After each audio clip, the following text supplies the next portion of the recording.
you're, you know, an icon in the sport, but were you always? No. I want to ask you some vulnerable questions. Do you think at some point in your career you were a dick? Yes. Yeah. 100%.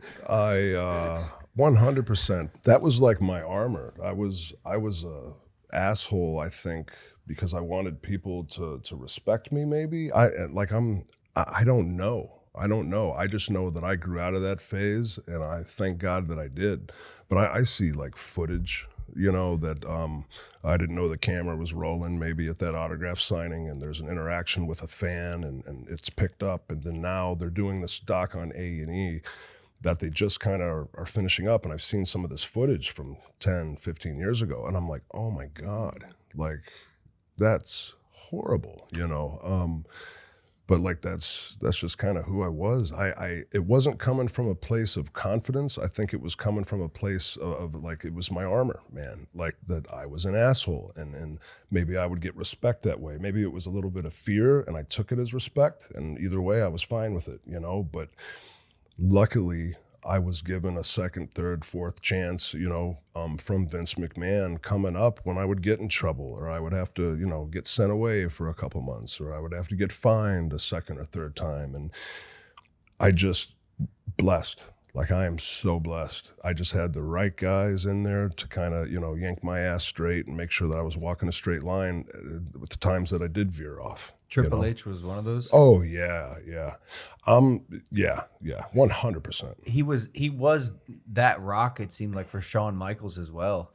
Yes. So it's just a stellar human as a friend, and now a boss. He is. He's very smart. But you know, with the business smart, like, you have any questions with wrestling, you go to him. Yeah.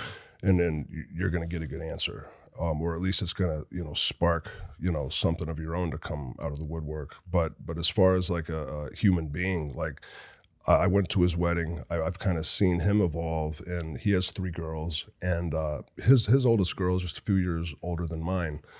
So we have that in common, and I think recently for him, because he had the health scare and everything, I think he realizes how important family time is, and that's one thing that has changed. I think, you know, back in the day, you know, you were missing birthdays, you were missing anniversaries, you were missing holidays, you know, and there was no either way about it. Like, you were going to miss, you wouldn't even ask for off. Now, there's leniency there. Now, he'll make sure that you can get home for the birth of your baby, or he'll make sure that you can get home for that birthday, because he understands now how important that is. And I think company-wide, that's been a change for the better. Yeah, absolutely. No, he's a great leader, man.